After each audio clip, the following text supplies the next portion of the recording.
Hello friends, welcome to my channel exam hall. So friends, जितने विद्यार्थी class 10th की तैयारी कर रहे हैं उन सभी विद्यार्थियों के लिए ये वीडियो काफ़ी महत्वपूर्ण है।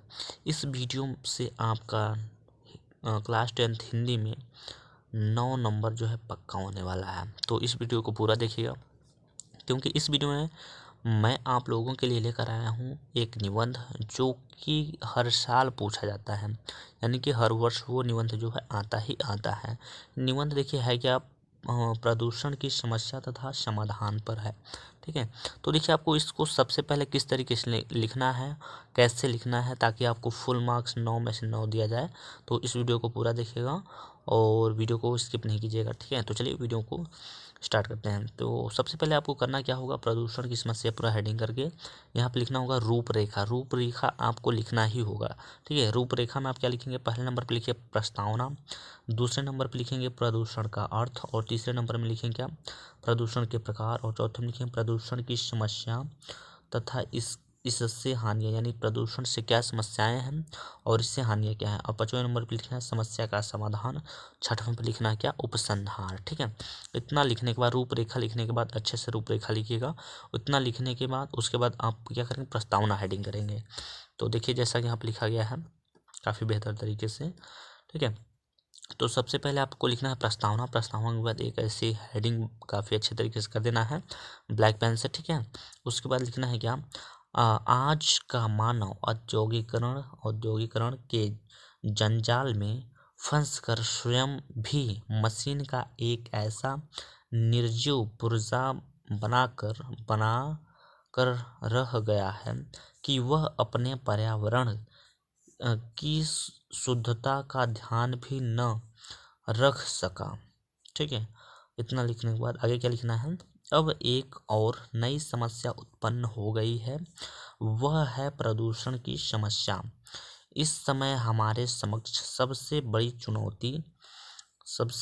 चुनौती पर्यावरण को बचाने की है, क्योंकि पानी, हवा, जंगल, मिट्टी आदि सब कुछ प्रदूषित हो चुका है। इसलिए प्रत्येक व्यक्ति को पर्यावरण का महत्व बताना चाहिए। ठीक है, क्योंकि यही हमारे अस्तित्व का आधार है। मतलब पर्यावरण जो है हमारे अस्तित्व का आधार है। और जो आजकल की औद्योगिकरण जो चीज़ें हो रही हैं, डेवलपमेंट हो रहा है, उससे हमारे जो पर्यावरण में काफ़ी हानियाँ हो रही हैं। ठीक है, आगे चलिए, का आधार है, यदि हमने इस पर, ठीक है, यदि हमने इस पर असंतुलन होकर दूर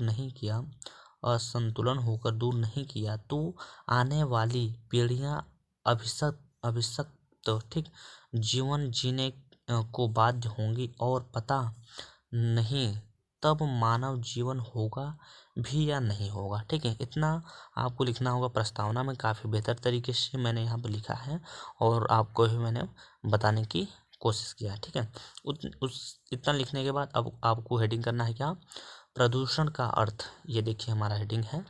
अब आपको क्या करना है, प्रदूषण का अर्थ। ठीक है, प्रदूषण का अर्थ, प्रदूषण के अर्थ में अब क्या लिखना है आपको, तो उसके बाद लिखना है प्रदूषण का हेडिंग कर लीजिएगा। ठीक है, उसके बाद लिखिएगा क्या, संतुलित वातावरण में ही जीवन का विकास संभव है। बिल्कुल भाई, देखिए यदि आपका वातावरण शुद्ध होगा हमारा, तो संतुलित जो वातावरण में ही क्या है, जीवन का विकास संभव है, अन्यथा नहीं है। ठीक है, आगे लिखना होगा आपको, पर्यावरण का निर्माण प्रकृति के द्वारा किया गया है। प्रकृति द्वारा प्रदत्त पर्यावरण जीवधारियों के अनुकूल होता है। जब वातावरण में कुछ हानिकारक घटक आ जाते हैं तो वे वातावरण का संतुलन बिगाड़कर उसको दूषित कर देते हैं। यह गंदा वातावरण जीवधारियों के लिए अनेक प्रकार से हानिकारक होता है। ठीक है, यानी कि जितने भी जीवधारी हैं उन सभी के लिए गंदा, जब प्रदूषित हो जाएगा वातावरण आपका, तो जितने भी जीवधारी हैं उन सभी के लिए क्या होगा, सबसे बड़ा हानिकारक होगा। इस प्रकार वातावरण के दूषित जाने को हो जाने को ठीक है, हो जाने को ही प्रदूषण कहते हैं। जनसंख्या की असाधारण वृद्धि और प्रौद्योगिक प्रगति ने प्रदूषण की समस्या को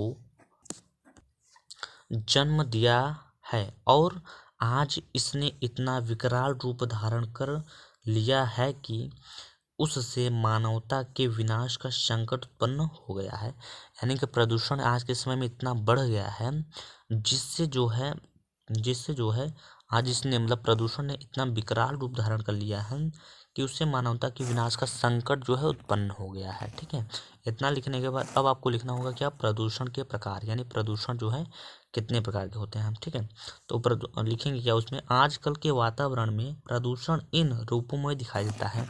कौन कौन से रूप में, तो रूप नंबर पहला में यहाँ पर दिखाई दे रहा है आपको, कौन सा रूप है ये, वायु प्रदूषण, यानी प्रदूषण के प्रकार में वायु प्रदूषण पहले हेडिंग करना होगा। उसमें लिखना होगा, वायु जीवन का मुख्य अनिवार्य स्रोत है।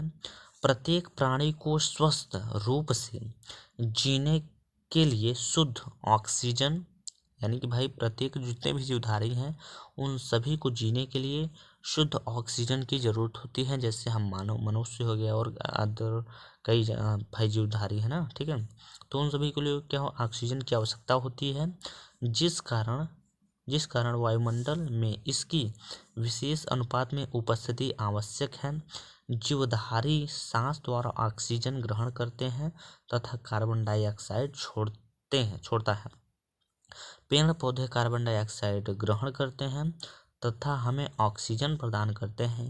इससे वायुमंडल में शुद्धता बनी रहती है। ठीक है, आजकल वायुमंडल में ऑक्सीजन गैस का संतुलन बिगड़ गया है। भाई आजकल जो है संतुलन जो है बिगड़ गया है ऑक्सीजन का, और ऑक्सीजन अनेक हानिकारक गैसों से दूषित हो जा रहा है। यानी कि जितने भी ऑक्सीजन है, मतलब कि ऑक्सीजन जो हम लोग को ले रहे हैं वो क्या है, सब हानिकारक हो चुके हैं, क्योंकि प्रदूषण की वजह से क्या है, दूषित हो गया है। ठीक है, इतना लिखने के बाद अब आपको दूसरा प्रदूषण का जो दूसरा प्रकार है वो लिखना होगा। प्रदूषण में दूसरा में यहाँ पर देख लेगा क्या, जल प्रदूषण, क्योंकि अभी हमने वायु प्रदूषण के बारे में बताया आपको, अब हम पढ़ेंगे जल प्रदूषण के बारे में। ये दूसरा हेडिंग हुआ। तो देखिए, जल को जीवन कहा जाता है। ठीक है, और यह भी माना जाता है कि जल में ही सभी देवी देवता निवास करते हैं। इसके बिना जीव जंतु और पेड़ पौधों का भी अस्तित्व नहीं है। फिर भी बड़े बड़े नगरों के गंदे नाले और सीवर नदियों में मिला दिए जाते हैं। कारखानों का सारा मैला बहकर नदियों के जल में आकर मिलता है। इससे जल प्रदूषित हो गया है और उससे भयानक बीमारियां भी उत्पन्न हो रही हैं, जिससे लोगों का जीवन खतरे में पड़ गया है। भाई अब देखिए, खराब पानी पीजिएगा, ये जो जितने फैक्ट्री के जो गंदे पानी है वो नदी मिल रहा है, उसके बाद सब वही सब पी रहे हैं, तो भाई उनका जो स्वास्थ्य होगा वो बिगड़ेगा ही। ठीक है, तो ये प्रदूषण के प्रकार हैं। और अगला प्रदूषण का प्रकार में हमारा है क्या, वायु प्रदूषण। यहाँ पर देख सकते हैं, अभी हमने आपको बताया जल प्रदूषण, वायु प्रदूषण। अब हम लोग बात करेंगे ध्वनि प्रदूषण के बारे में। ठीक है, तो देखिए ध्वनि प्रदूषण में आपको क्या लिखना होगा क्या, ध्वनि प्रदूषण। क्या लिखना होगा, ध्वनि प्रदूषण, समझिएगा। ध्वनि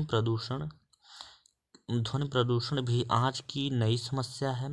इससे वैज्ञानिक प्रगति ने पैदा किया है, यानी इससे जो है वैज्ञानिक प्रगति ने पैदा किया है। जैसे कि मोटर कार, ट्रैक्टर, जेट विमान, कारखानों के रसायन, मशीनों तथा लाउडस्पीकर ध्वनि के संतुलन को बिगाड़ कर ध्वनि प्रदूषण उत्पन्न करते हैं।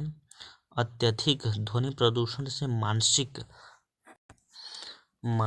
विकृति, तीव्र क्रोध, अनिद्रा एवं चिड़चिड़ियापन जैसी मानसिक समस्याएं तेजी से बढ़ रही है। ठीक है, तो ये है आपकी समस्या। ठीक है, अगला समस्या हमारा क्या, अगला प्रकार है मतलब प्रदूषण के चौथा प्रकार है रेडियोधर्मी प्रदूषण।